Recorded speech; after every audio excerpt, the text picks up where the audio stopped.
Narito ang malalaki at makabuluhang balita ngayong araw.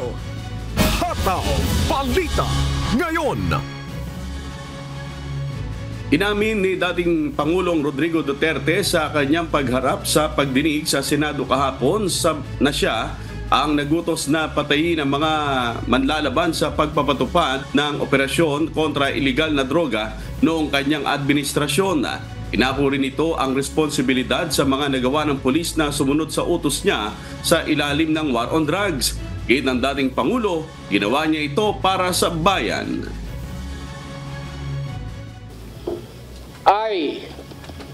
I alone take full legal responsibility sa lahat na nagawa ng mga pulis pursuant to my order. Ako ang managot at ako ang makulong. Huwag yung pulis na sumunod sa order ko. Kawawa naman, nagtatrabaho lang. My mandate as President of the Republic was to protect the country and the Filipino people. Do not question my policies because I offer no apologies, no excuses. I did what I had to do. And whether you believe it or not, I did it for my country. Hataw Balita Ngayon. Tahasang inamin ni dating Pangulong Rodrigo Duterte sa pagdinig ng Senado kahapon na mayroon siyang death squad. Gayunman nilinaw nito na hindi mga pulis kundi mga gangster ang mga miyembro nito na inuutusan umano niya na pumatay. Itinanggi naman ng dating presidente ang alegasyon ng reward system, pati ang pahayag ni retired Colonel Royina Garma na tinawagan siya ni Duterte para utusang bumuo ng grupo na magpapatupad ng Davao Model sa buong bansa. Ako, di makulong, di masama kulong. I can make the confession now if you want. Mr. Chair. Talagang niyayari ko. Pero wag mo naman mga pulis kawawa naman. Meron akong death squad. Death squad. Pero hindi yung mga pulis. Sila rin yung mga gangster. Yung isang gangster, utusan ko. Patayin mo yan, kaya kung hindi mo patayin yan, patayin kita ngayon.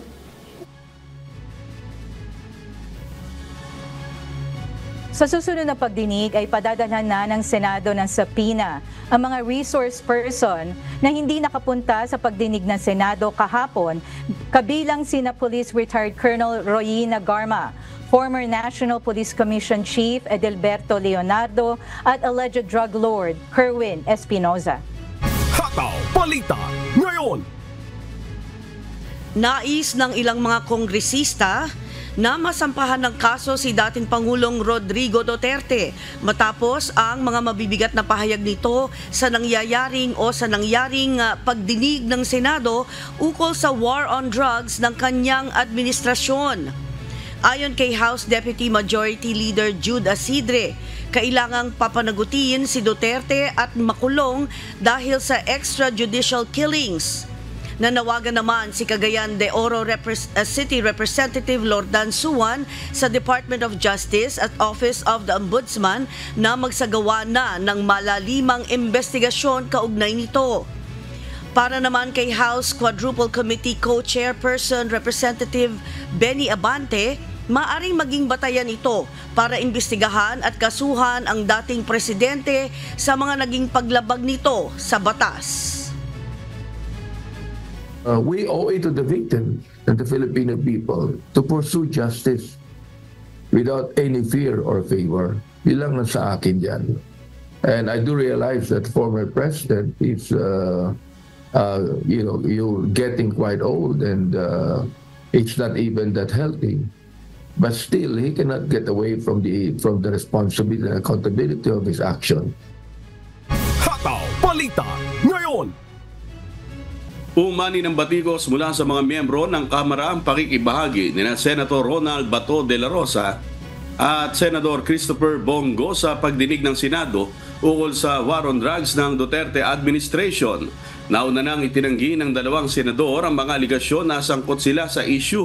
Gayman, ayon kay House Assistant Minority Leader Gabriela Party List Representative Arlene Brosas, ang pakikibahagi ng mga ito sa pagdinig ng Senado ay harapang insulto sa mga biktima ng umano'y madugong drug war. Sinabi naman ni House Quadcom Chairperson Representative Benny Abante na ang partisipasyon ng dalawang senador ay pagpapakita ng conflict of interest.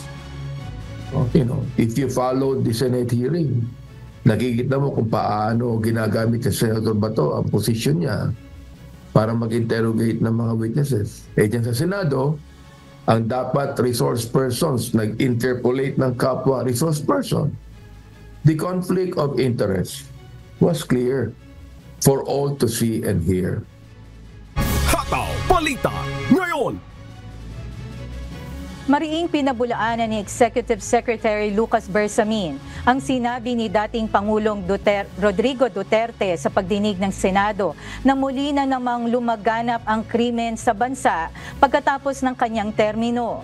Giit ng Executive Secretary, malaki na ang ibinaba ng krimen sa bansa base sa datos ng Philippine National Police. Ipinagmalaki rin nito ang pagkakaroon ng stable na peace and order sa bansa nang hindi sinasakripisyo ang karapatang pantao. Sa huli, binigyan din ni E.S. Bersamin na mas ligtas at payapa ngayon ang Pilipinas sa ilalim ng pamumuno ni Pangulong Ferdinand Marcos Jr. Hataw Balita ngayon. Posibleng humantong sa kasong graft, corruption at betrayal of public trust ang umano'y hindi maipaliwanag na paggastos ng confidential funds ni Vice President Sara Duterte. Inihayag ng House Committee on Good Government and Public Accountability na may batayan ng impeachment complaint laban sa Vice Presidente dahil sa 16 million pesos na ginamit sa safe houses at 15 million pesos naman sa youth leadership summits na walang malinaw na paliwanag. Ayon kay House Senior Deputy Speaker Dong Gonzales, kung hindi makapagbibigay ng sapat na paliwanag si VP Sara, maaaring sampahan siya ng kasong plunder. Those two instances, masasabi po natin ay ground for impeachment because obviously there was a betrayal of public trust at saka yung anti-graft. Hataw Balita ngayon. Formal nang idinawit si dating presidential spokesperson Harry Roque sa reklamong qualified human trafficking kaugnay sa operasyon ng isang Philippine offshore gaming operator o POGO sa Porac, Pampanga.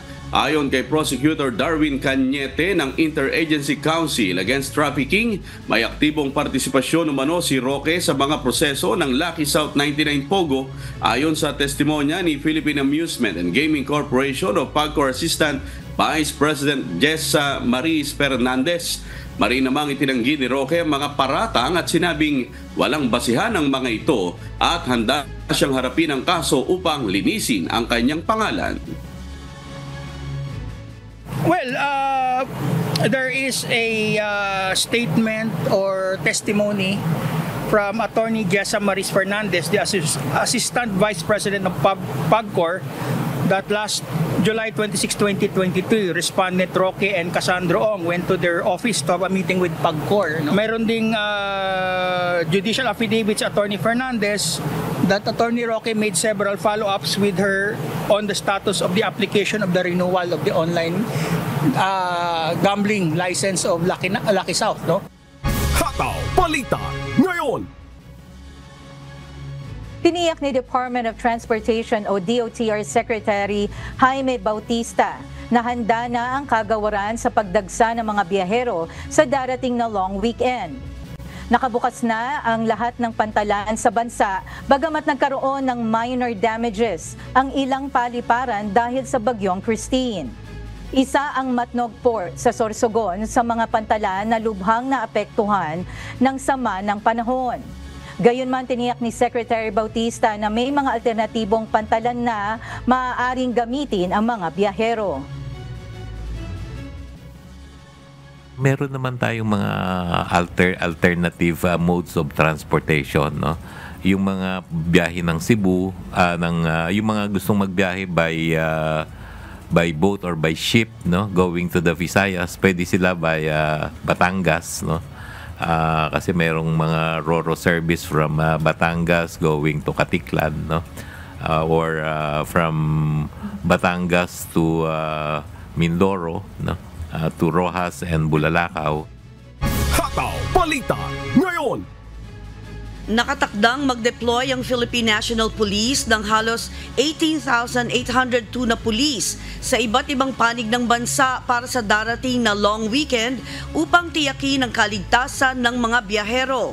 Ayon kay PNP-PIO Chief Police Brigadier General Jean Fajardo, babantayan ng mga pulis ang bus terminal, seaports, airports at sementeryo.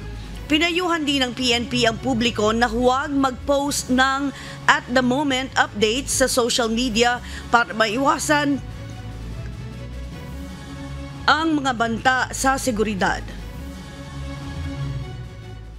May instruction na po ang ating PNP na mag-deploy na rin po tayo ng mga pulis natin sa mga transport terminals, pati na rin po doon sa major thoroughfares and of course kasama natin dyan yung ang mga relevant agencies para siguraduhin po na magiging ligtas yung pagbabiyahe po ng ating mga kababayan.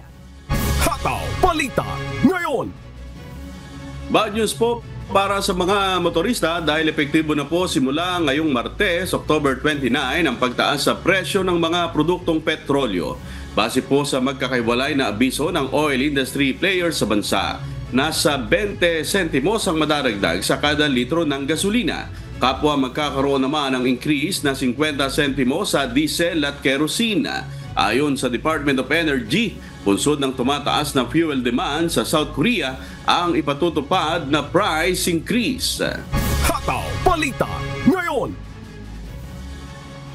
Nag-anunsyo na po ang ilang lokal na pamahalaan ng suspensyon ng pasok ngayong araw, October 29, dahil sa epekto ng bagyong Christine.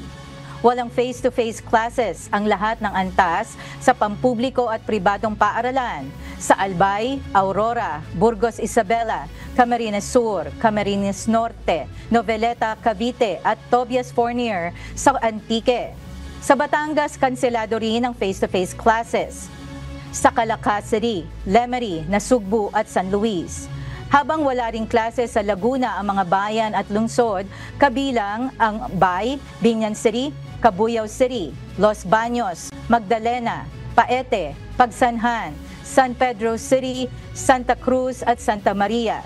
Samantala, elementary to high school naman ang walang pasok sa Libertad at San Jose sa Antique, Apayao, mga lungsod ng Calamba at Santa Rosa sa Laguna, Ilocos Sur, Infanta Quezon, Talisay, Batangas, Tuguegarao City, Cagayan at Virac, Catanduanes.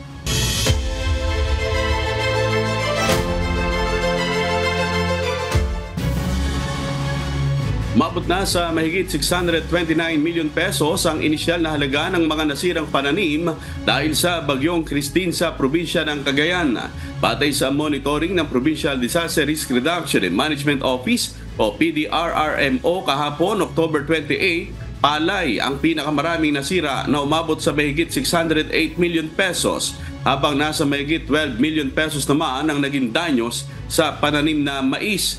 Nasa 9,600,000 pesos naman ang naitalang pinsala sa high value crops at mahigit 167,350,000 pesos sa fishery. Mabot na sa 22,439 ang naapektuhang magsasaka at mangingisda. Hataw Balita ngayon. Isiniwalat ni former Mandaluyong City Police Chief, Police Colonel Hector Grijaldo sa pagdinig ng Senado na pinilit umano siya ni House Quadcom Co-Chair Dan Fernandez na kumpirmahin ang reward system ng drug war sa kanilang pulong noong October 22, 2024. Pinabulaanan naman ni Fernandez ang alegasyon na nagsabing hindi siya kailanman pinilit na pumirma ng affidavit at iginiit na ang kanilang usapan ay batay sa affidavit ni Police Colonel Royina Garma. Binatikos naman ni Representative Bienvenido Abante ang Senado sa umano'y hindi patas na pagdinig at pagsisinungaling at pinangsinungalingan ang anumang pagpapatotoo kapalit ng pabor o promosyon. Kung Dan Fernandez put the paper he was holding on the table and told me, ito ang sasabihin mong statement na ito, while pointing on the paragraph on the paper. Ito ang supplemental affidavit ni Colonel Garma. Sabihin mo, alam mo ang reward system. I-confirm mo lang. Hataw Balita ngayon. Nakatakdang magtalaga ng tauhan ang Land Transportation Franchising and Regulatory Board o LTFRB sa mga provincial bus terminal sa November 1 upang magbigay ng special permit para sa mga kulang na bus. Layunin nitong maiwasan ang pagkaantala ng biyahe ng mga pasahero na pauwi naman sa kani-kanilang probinsya. Bukod dito, magsasagawa rin ng random inspections ang LTFRB bago ang November 1 para tiyaking ligtas ang mga bus na bibiyahe. The LTFRB personnel who is in the terminal right now would inspect the bus, check registration, check insurance, check engine. If everything else is compliant, then we issue the special permit. Hataw Balita ngayon. Hinimok ni Pangulong Ferdinand Marcos Jr. ang mga ahensya na manatiling on track sa pagtapos ng mga transportation projects. Ito'y upang mapalakas ang turismo at makalikha ng mga oportunidad. Naniniwala ang Pangulo na ang pagsasaayos ng mga paliparan ay mahalaga para sa economic growth ng bansa. Expectedly, the improvement of the airport will significantly boost tourism, create jobs, increase business presence, and ultimately aid in achieving our goal of economic growth. Hataw Balita.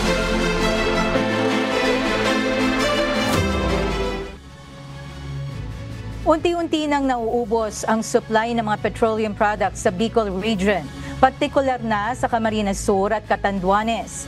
Dahil dito, napipilitan ng magsara ang ilan sa mga gasoline station sa Camsur. Mula sa Pili, Camarines Sur, si Ryan Salatandol humahataw live. Hataw Balita ngayon. Magandang umaga, Ryan. Kamusta na ba yung sitwasyon nyo dyan sa lugar ninyo? Tsaka hanggang ngayon ba hindi pa rin nakakapasok ang mga trucks na may dalang petroleum products? Yes, Beverly, magandang umaga. Sa pinakahuling datos na nakuha natin mula dito sa Provincial Disaster Risk Reduction and Management Office o PDRRMC Camarines Sur at sa Philippine National Police, kagabi ay pinayagan na yung two-way na pagpasok at paglabas ng mga sasakyan mula sa labas ng Bicol Region hanggang papasok naman ng Bicol Region ay pinapayagan na, at inaasahan natin na ngayong araw, Beverly, ay kasama na yung mga petroleum products sa makakapasok dito sa Camarines Sur. Nagsasara na kasi ang ilang mga gasoline station dito sa Camarines Sur dahil ubos na ang kanilang ibinebentang mga diesel at unleaded gas. Ang dahilan, hirap ang mga supplier na makadaan sa Milaor-San Fernando Road papasok ng Naga City dahil lubog pa rin sa tubig baha ang kalsada. Bukod pa rito ang congestion ng mga sasakyan na nakapagpapabagal sa daloy ng trapiko. At kung hindi agad makakapasok ang petroleum product sa lalawigan, pangamba ng ilan, posibleng magkaroon ng krisis dahil sa kakulangan ng supply ng gasolina. Bigla ako sa bandang Kararayan, mayo kong na ako yan mayo kong na nagbuha na bukas na, sarado na Along magsaysay, ganun din. Ayaw man. Karoon mo na ng krisis sa kuhan, bukod sa nalubog na yung motor, mamang gasolina, Ganito rin ang naging sitwasyon sa lalawigan ng Catanduanes, naantala din ang pagpasok ng mga produkto ng langis. Sa ngayon po, run out na po tayo at wala na po tayong stock ng gasolina.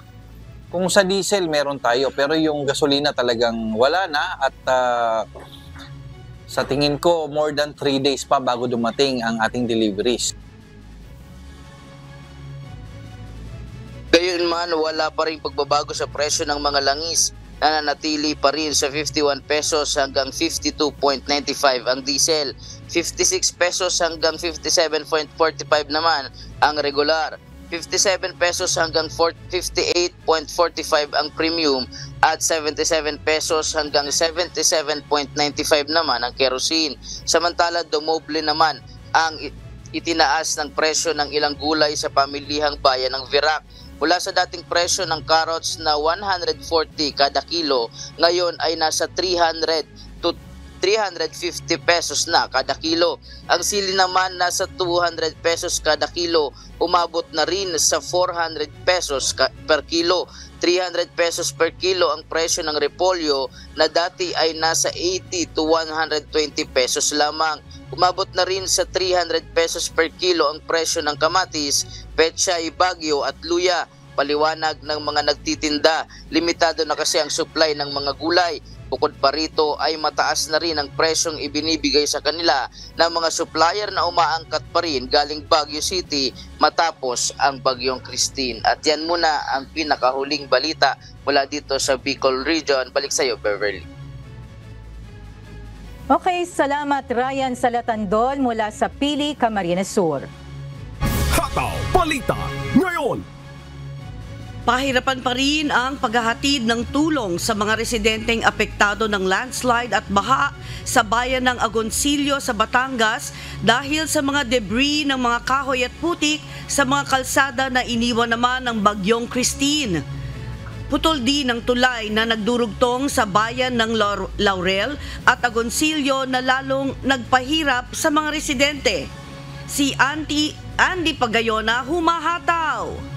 Hataw Balita ngayon. Hindi na makita ang mga kalsada sa bayan ng Agoncillo sa Batangas dahil sa nagtambakang malalaking kahoy mula sa ibabaw ng bundok. Samahan pa ng makakapal na putik na ibinaba ng tubig baha na dala ng nagdaang Bagyong Christine. Ayon kay Barangay Captain Benigno Palikpik ng Barangay Banyaga, hirap makapasok ang tulong mula sa pamahalaan na dapat ay dadalhin sa kanilang lugar. Kaya naman ang tanging paraan lamang ay isakay ito sa bangka. Kasi dito nga, mahirap kasi agad ang nagdadala ng mga relief goods. Ang ginagawa ng ating pamahalang bayan ay sinasanang kumuha sila ng hiram sila ng bangka. Ikakarga nila sa bangka tapos kami naman ang sumusundo doon sa boundary namin ng Banyaga, Bilibinuang. Dagdag pa nito, kulang rin ang dinadalang tulong sa kanilang lugar, lalo't nasa mahigit 600 pamilya pa ang kinakailangang bigyan. Although hindi lahat nabibigyan pa, pero araw-araw naman may dumadating. Kailang kulang pa. Sabihin kasi yung akin yan, 991 families. Parang napabigay pa lang sa akin ng galing sa munisipyo, mga almost 300 pa lang eh. Nananatili pa rin kasi ang maraming residente sa kanilang evacuation center dahil ang karamihan sa kanila ay wala nang babalikang tirahan. Batay sa pinakahuling tala ng Provincial Disaster Risk Reduction and Management Office ng Batangas, umabot na sa 1,958 ang totally damage sa mga bahay sa probinsya, habang nasa 15,159 naman ang partially damaged. Nasa 6 na po na rin ang naitatalang namatay at 14 naman ang patuloy na pinaghahanap. Andy Pagayona, humahataw sa Balita Ngayon.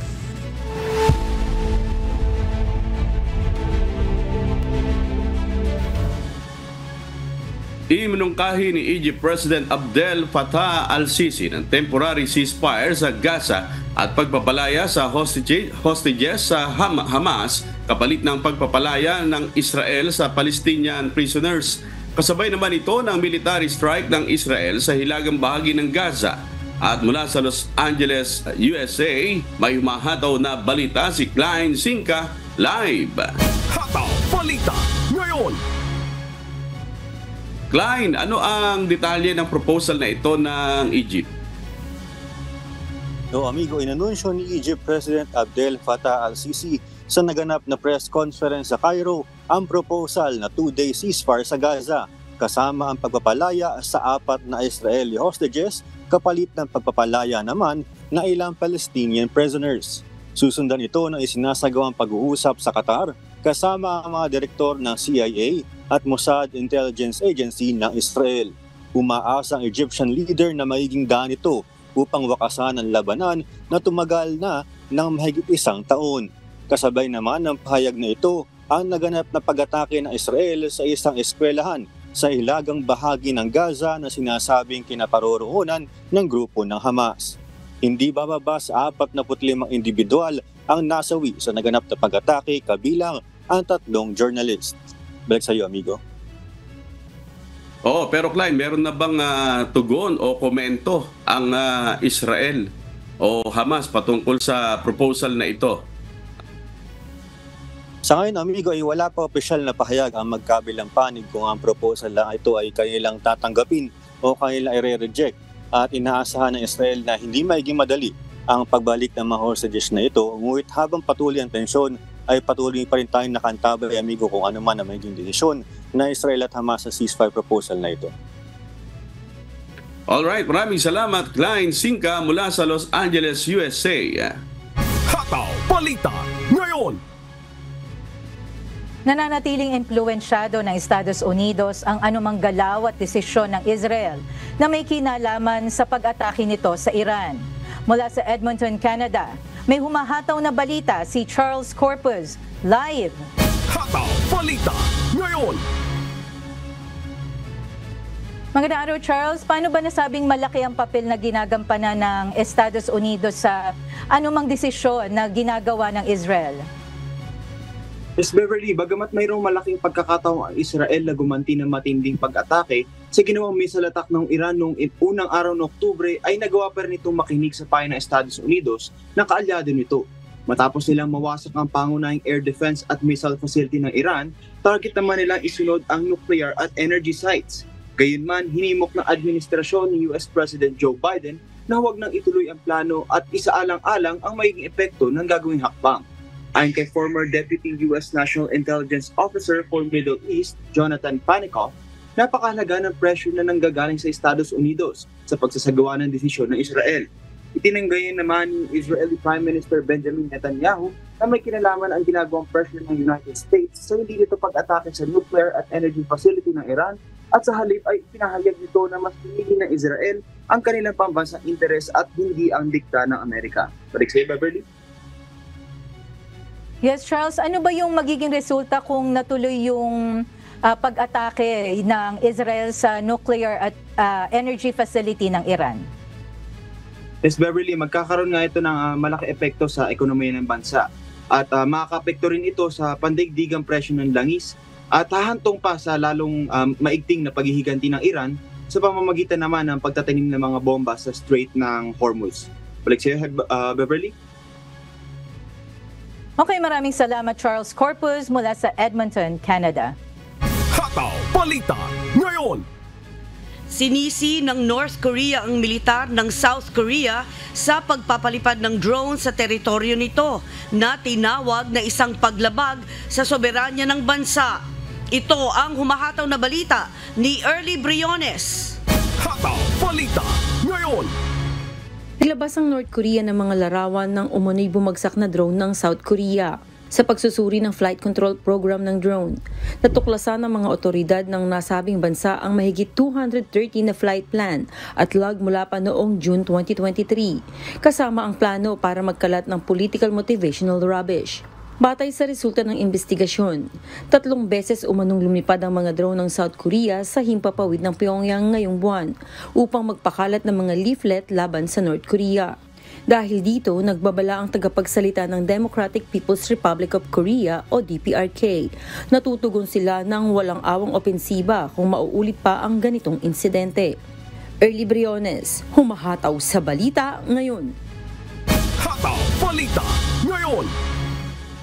Mahigit 1,000 dayuhan na karamihan ay mga Chinese ang inaresto ng mga otoridad sa Cambodia matapos na makatanggap ng tip mula sa South Korean media ukol sa reklamo ng mga mamamayan nito na nalinlang at dinala sa mga scam compound. Itong humahataw na balita ni Joselito Liquido. Hataw Balita ngayon. Naaresto ng mga otoridad ng Cambodia ang mahigit 1,000 dayuhan kung saan karamihan ay mga Chinese national matapos makatanggap ng tip mula sa isang South Korean media outlet na nagsisiyasat sa mga reklamo ng mga Koreano na nalinlang at dinala sa mga scam compound. Ayon sa mga ulat, pinaniniwalaan ng mga naaresto ay nakaranas ng torture at labor exploitation. Nakipagtulungan si Kampong's Pew Provincial Police Commissioner Kim Sokay sa National Police upang imbestigahan ng mga torture suspect ngunit hindi pa kumpleto ang mga detalye. Patuloy na isinasagawa ang imbestigasyon habang lumalabas na may sabwatan umano sa pagitan ng sindikato at mga lokal na pulis. Sa gitna ng pandemya, lumitaw ang Cambodia bilang sentro ng human trafficking at mga scam operation kung saan ang mga biktima ay nalilinlang sa mga pekeng trabaho at pinipilit magpatakbo ng online scam. Joselito Liquido, humahataw sa balita ngayon. Hataw Balita ngayon. Patuloy ang natatanggap ng Pilipinas na suporta sa ekonomiya ng mga mamumuhunang Taiwanese. At upang mapalawak pa ang paghikayat sa mga Taiwanese company, isang investment forum naman ang isinagawa ng ilang ahensya ng Pilipinas sa Taiwan. Ito ang humahataw na balita ni Amiel Pascual. Hataw Balita ngayon. Ang Taiwan ang pinakamalapit na kapitbahay ng Pilipinas sa Hilaga at ngayon ikasyam na pinakamalaking trading partner ng bansa. Noong nakaraang taon na itala ang pinakamalaking Taiwan-approved investment sa Pilipinas na umabot sa halagang $73.34 milyong o katumbas ng 4.2 bilyong piso. Kabilang sa mga sektor na pinapasok ng mga Taiwanese investors, ang real estate, manufacturing, partikular na sa electronic at semiconductor, at retail at financial services. Ayon sa isang Taiwanese investor, isa sa mga dahilan kung bakit pinili niyang mamuhunan sa Pilipinas ay ang malaking potensyal ng bansa at ang kakayahan ng mga Pilipino sa wikang Ingles. I think for Philippines, they have a very young population and people there are so friendly and very close to Taiwan. And people there speak good English. So that's why we choose Philippines. And I think people choose Philippines is the best choice. So welcome to Philippines together. Dahil dito patuloy na nadaragdagan ang bilang ng mga Taiwanese na interesado at gustong mamuhunan sa Pilipinas. Investors, in particular coming from Taiwan, lumalaki sila every year. And we've seen the interest coming into fruition. Nagtatayo sila ng factory sa atin. And all because we have a very good economic relationship with Taiwan. And there's a big part that the Philippines play in the supply chain, global supply chain in terms of electronics. Upang higit pang palawakin ang pahikayat sa mga kumpanyang Taiwanese, nagsagawa ng isang investment forum sa Taipei noong Martes, October 22. Sa pangunguna ng Manila Economic and Cultural Office o MECO, Philippine Trade and Investment Center in Taipei o PTIC, at Philippine Economic Zone Authority o PEZA. Ayon kay PEZA General Director Tereso Panga, maraming insentibo ang inaalok ng pamahalaan ng Pilipinas upang lalo pang makahikayat ng foreign investment. Well, yung mga foreign companies that will set up in the Philippines, they can be assured of the best location and business ecosystem by locating in the economic zone. So with that, they can very well take advantage of the support that we can give through our huge talent pool of workers, talented, English proficient, highly trainable, work quality oriented. Iba't ibang economic zone naman ang binubuksan sa bansa upang mapaglagyan ng foreign investments. Currently, we have 1,700 hectares that we're managing. These are all PEZA accredited eco zones. So we have 4 in our portfolio. Our biggest and our flagship is in Lima. That's around 800 hectares. We have 2 in Cebu, Mactan Economic Zone 2 and West Cebu Estate. We also have our newest estate or footprint in Central Luzon called Tari Estate, which is in Tarlac. So we welcome our Taiwanese companies and investors to invest in the Philippines. Sa pamamagitan ng investment forum na ito, nabibigyan ng pagkakataon ng mga Taiwanese investors na makapagtanong at mabigyang giya at masuportahan ang kanilang pamumuhunan sa Pilipinas. Ambiel Pascual, humahataw sa Balita Ngayon.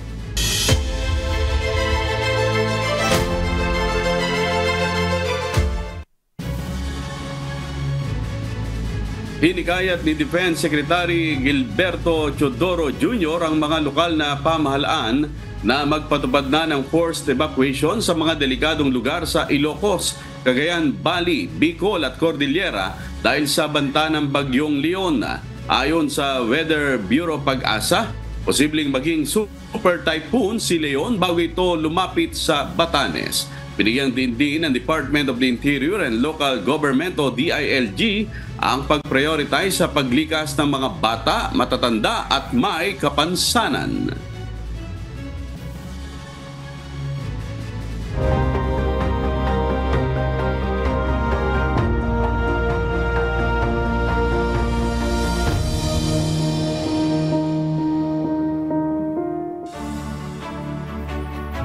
Nasa Daet, Camarines Norte na ngayong araw, October 29, ang medical team ng Members Church of God International o MCGI.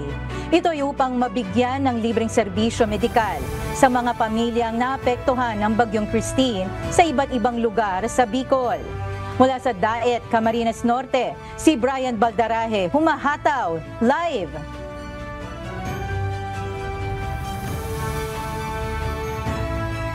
Good morning, Brian. Ano ba yung medical services ang alok ng MCGI medical team at saan mga lugar sa Bicol nila planong pumunta?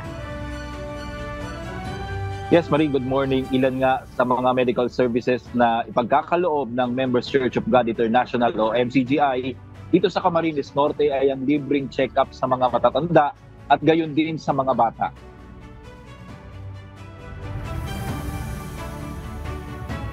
Marie, matapos makaranas ng matinding kalamidad ang buong Kabikulan ng manalasa ang Bagyong Christine, pag-iikot ang medical team ng Members Church of God International o MCGI para magsagawa ng medical mission sa mga pangunahing naapektuhang mga lalawigan. Unang tinungo ng grupo ang Daet Camarines Norte kung saan target nito na mabigyan ng medical na atensyon ang ating mga kababayang Kamnorteño. Alas 9 ng umaga ngayong araw, Marie, mag-uumpisa ang registration para sa mga nag-iibig na makapag-avail ng free medical services kung saan isasagawa ito sa MCGI Coordinating Center sa Barangay Lagon, dito yan sa bayan ng Daet. Marie, kasabay ng libreng check-up, sagot din ng grupo ang mga gamot na irereseta ng mga doktor sa mga magiging pasyente nito. Mamamahagi din ng libreng almusal sa mga darating at kung aabutin pa rin ng tanghalian ay sagot din ng grupo ang libreng pagkain dito. Bukas naman, Marie, araw ng Martes ay tutungo ang MCGI medical team sa Barangay San Vicente, Canacman, Camarines Sur para magbigay ng libreng medical services. At sa Miyerkules o sa Huwebes naman, target nito na ang lungsod ng Legazpi, sa lalawigan naman yan ng Albay. Marie. Maraming salamat, Brian Baldaraje, mula sa Daet, Camarines Norte.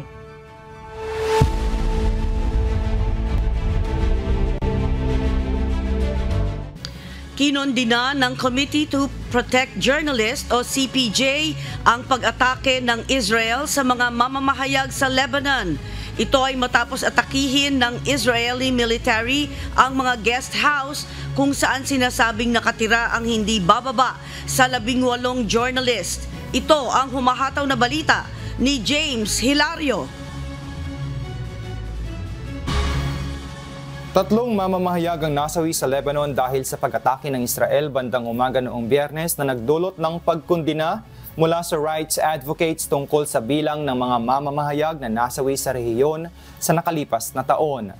Agad na tinuligsan ng Committee to Protect Journalists o CPJ ang pag-atake at hinikayat ang international community na itigil ang matagal ng kalakaran ng kalayaan sa pagpatay sa mga mamamahayag na isinasagawa ng Israel. Nangyari ang airstrike bandang alas 3 ng umaga sa isang guest house kung saan mga mamamahayag lamang ang nananatili sa bayan ng Hasbaya. Ayon kay Muhammad Farhat, isang Lebanese broadcaster na nakatira sa mga guest house, walang ginawang evacuation order ang militar ng Israel. Dagdag pa niya, nagising siya sa ingay ng mga Israeli jet at narinig ang 2 missiles na tumama sa kalapit ng mga guest house bago bumagsak ang bubong ng kanyang guest house. Ayon sa CPJ, ang taong 2023 ay ang pinakamapanganib na panahon para sa mga mamamahayag sa nakalipas na 30 taon kung saan hindi bababa sa 126 reporters at media workers ang namatay sa halos 45,000 individual na pinaslang sa Gaza, sa West Bank na sinakop ng Israel at sa Lebanon. Itinanggi naman ng Israel ang mga aligasyon na sinasadya nilang targetin ang mga mamamahayag. James Hilario, humahataw sa Balita Ngayon. Hataw Balita Ngayon. Nagkakagulo ang bagong gobyerno ng Japan matapos mawala ng mayorya ang partido ni Prime Minister Shigeru Ishiba sa snap election nitong linggo. Nabigo ang nagaharing koalisyon ng Liberal Democratic Party o LDP at kumeto na makuha ang mayorya sa parlamento matapos na makamit lamang ang 215 seats mula sa kinakailangang 233. Itong humahataw na balita ni Ruth Bahe. Hataw Balita Ngayon. Nakaranas ng matinding pagkatalo ang koalisyon ni Prime Minister Shigeru Ishiba nang ang kanilang bilang sa parlamentaryo ay bumaba mula 279 tungo sa 215. Bunsod ito ng iskandalo sa pondo at patuloy na krisis sa presyo ng mga bilihin. Kasama sa mga natalo ang 2 miyembro ng gabinete at si Keiichi Ishii, ang leader ng Kumeto na junior coalition partner ng LDP. Ito ang unang pagkakataon na nawala ang mayorya ng LDP sa parlamento mula noong 2009. Tumaas ng 148 seats ang opposition party na Constitutional Democratic Party of Japan o CDPJ, ngunit hindi pa rin sapat upang makuha ang kinakailangang majority na 233 seats. May tuturing na nasa peligro ang pananatili ni Ishiba bilang Prime Minister dahil sa naging resulta ng halalan. Sa kabila nito, nagpahayag si Ishiba ng pagpapakumbaba at pangakong magsusuri sa mga patakaran ng partido upang mapanatili ang tiwala ng publiko. Maaaring isagawa ang botohan para sa bagong Prime Minister sa November 11. Ruth Bahe, humahataw sa Balita Ngayon.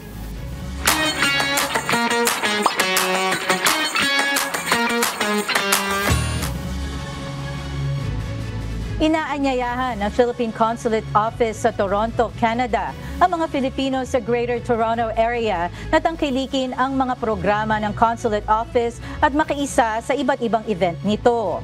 Binigyan diin ng konsulado ang mga hakbang na ginagawa nito upang maabot ang mga liblib na lugar sa Ontario sa pamamagitan ng Consulate Outreach Services. Ito ang umahataw na balita ni Lynn Perez. Hataw Balita Ngayon. What's up, kabayan? Tampok ngayong araw ang Konsulado ng Pilipinas sa Toronto, Canada para sa iba't ibang serbisyo at community events at tanggapan. Kabilang sa mga serbisyo ng konsulado ay ang passporting, civil registration ng birth, marriages at death certificates for Filipino nationals, notarials, requisition of Philippine citizenship at dual citizenship. May paalala si Consulate General Angelica Escalona sa ating mga kababayang interesado sa mga serbisyo ng Toronto Consulate Office. I would just like to remind our kababayans na our consular services are by appointment, except for the senior citizens, yung ating mga pregnant women, persons with disabilities, at minors 7 years old and below who can walk in anytime. We are open Mondays to Fridays from 9 a.m. to 4 p.m. except during holidays, and our holidays are indicated in our website. Sa mga nais mag-avail ng services ng Consular Office, magpa-schedule ng appointment sa kanilang website sa philpongen-toronto.com/consular/consular_appointment.php. Bukod sa Greater Toronto Area, sakop din ng Toronto Consular Office ang ibang lugar sa probinsya ng Manitoba, kung kaya't isa ito sa kumakatawan ng malaking porsyento ng Filipino community sa Canada. Upang matugunan ang pangangailangan ng mga nasa liblib na lugar sa Northern Ontario at Manitoba, regular ang pagsasagawa ng consular outreach services. I would like to tell everyone that we regularly conduct consular outreach missions in the areas under our jurisdiction. So, saan yan? Sa Ontario, Greater Toronto Area at mga kalapit na region, as well as the province of Manitoba. So, our consular jurisdiction actually covers around 400,000 Filipinos, and this represents more than 48% of the total number of Filipinos in Canada. So back to our consular outreach missions, ito yung mga lugar na medyo malayo dito sa konsulado pero maraming Pilipino. So far this year, we have conducted 13 consular outreach missions, and there are 2 more scheduled in November, sa Winnipeg on November 11 to 12 at sa Thunder Bay on November 23 and 24. Now, starting November this year until April next year, magkakaroon din tayo ng Saturday consular services dito sa konsulado from 9 a.m. to 2 p.m. Inanyayahan naman ng Filipino community sa Greater Toronto Area sa nalalapit na event ng konsulado sa October 28 ang Public Forum on the Filipino Diaspora at York University from 7 p.m. to 9:30 p.m. Para naman sa mga kababayan nating nakatira malayo sa konsulado, kayo po ay inanyayahan para sa mga scheduled na consular outreach program at maaaring mag-inquire via email sa consularmatters@philpongen-toronto.com. Para sa ating mga kababayan na gusto kami pumunta sa kanilang lugar for consular outreach, we just request that they gather 50 or more people who require consular services like passporting, notarials, and dual citizenship. They can email us and then we will do our best to schedule a consular outreach mission. This is part of our efforts to bring our services closer to our kababayan. Lynn Perez, sumahataw sa Balita Ngayon.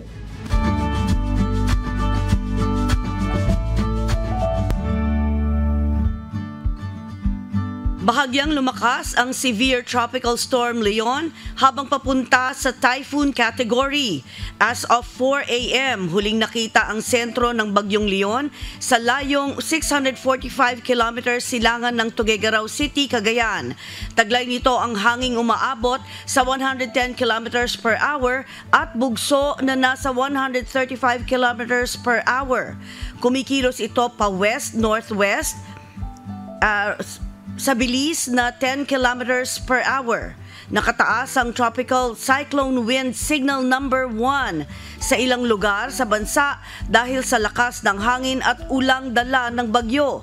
Signal number 1 sa Batanes, Cagayan, kabilang ang Babuyan Islands, Isabela, Quirino, Nueva Vizcaya, Apayao, Kalinga, Abra, Mountain Province, Ifugao, Benguet, Ilocos Norte, Ilocos Sur, La Union, Aurora, northern portion ng Quezon, kabilang ang Polillo Islands, Camarines Norte, eastern portion ng Camarines Sur, Catanduanes, eastern portion ng Albay at ang northeastern portion ng Sorsogon. Sa Visayas naman ay ang eastern portion of Northern Samar, northern portion of Eastern Samar at mananatiling nakatutok sa UNTV para naman sa latest na ulat tungkol sa severe tropical storm Leon. Tandaan, sa bawat araw na ating masisilayan, tayo'y magpasalamat sa Diyos na may lalang.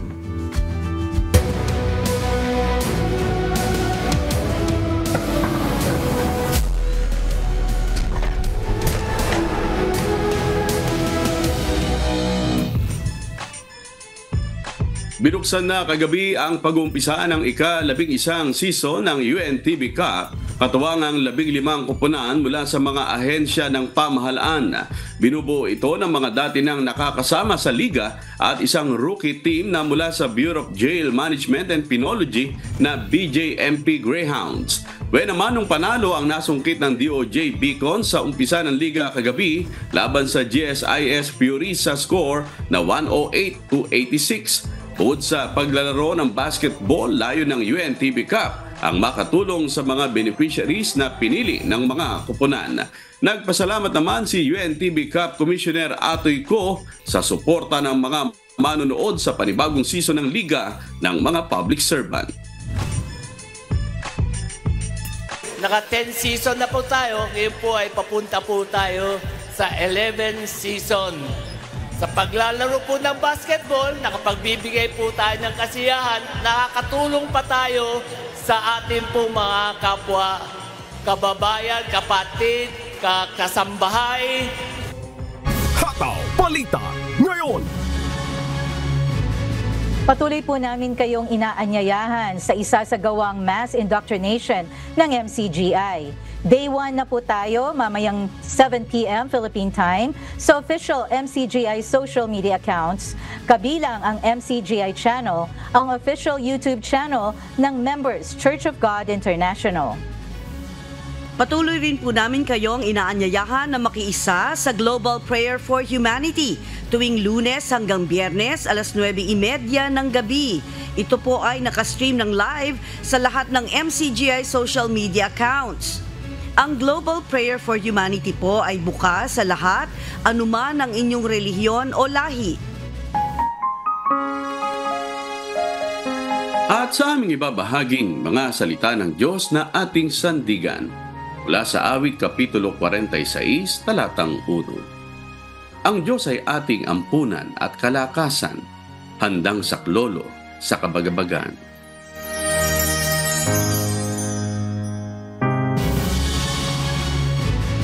At yan po ang mga humahataw na balita ngayong umaga ng Martes, ika-29 sa buwan ng Oktubre 2024.